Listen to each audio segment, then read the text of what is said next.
Guys, क्या आपके भी एनआईओएस अक्टूबर 2025 के रिजल्ट में एसवाईसी, एसवाईसीपी या फिर एसवाईसीटी या 4 टाइम एक्स लिखा हुआ है या फिर ए भी दिखा रखा है और आपने एग्जाम भी दिया था, तो आपको घबराना नहीं है। इस वीडियो को आपको एंड तक देखना है। बात करें कि आपके रिजल्ट में एसवाईसी आया तो उसका क्या मतलब है। एसवाईसी का मतलब होता है subject yet to be clear.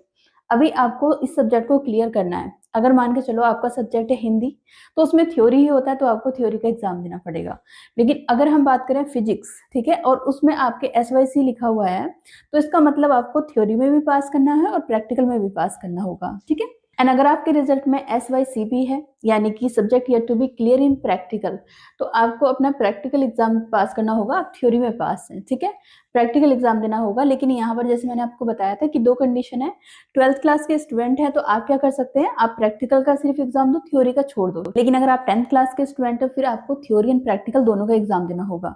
वहीं अगर आपके रिजल्ट में एसवाईसीपी की जगह एसवाईसीटी लिखा हो, इसका मतलब आप थ्योरी में फेल हो और प्रैक्टिकल में पास हो। तो 12th क्लास के बच्चे हो तो आपको क्या करना है, सिर्फ थ्योरी का एग्जाम देना है। वहीं अगर 10th क्लास के बच्चे हैं तो आपको थ्योरी प्रैक्टिकल दोनों रिपीट करना पड़ेगा। काफी बच्चों के रिजल्ट में 4 टाइम एक्स भी लिखा हुआ है। इसका मतलब ये होता है कि आपको पास नहीं किया गया है।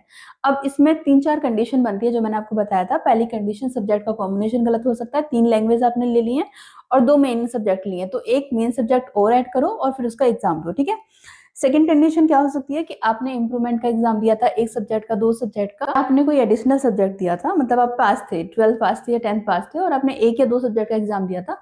तब उस कंडीशन में लास्ट में 4 टाइम एक्स लिखा हुआ आएगा, तो उसमें भी आपको कंफ्यूज नहीं होना। उसमें अगर आपके सब्जेक्ट के आगे पास लिखा है तो इट मीन्स आप पास हैं। एक इसका रीजन ये हो सकता है कि आपने 10th क्लास पास की थी 2024 में और आपने 5 सब्जेक्ट के एग्जाम की फीस पे कर दी थी 2025 के लिए, जो कि पॉसिबल ही नहीं है कि 1 साल के गैप के बिना 12th हो जाए। जो आपका एक सब्जेक्ट है जिसका रिजल्ट नहीं आया, उसका एग्जाम आपको क्या करना पड़ेगा, आप अप्रैल में एग्जाम दे सकते हो। काफी बच्चे बोले कि हमारे रिजल्ट में ए भी दिखा दिया, हमने तो एग्जाम दिया था, या एबीएस लिखा हुआ है, ठीक है, हमने प्रैक्टिकल एग्जाम भी दिया था, थ्योरी का एग्जाम भी दिया हुआ था और हमने अटेंडेंस शीट पे साइन भी किया था, उसके बाद में भी हमारे रिजल्ट में ये ए बी लिखा हुआ है या एबीएस लिखा हुआ है।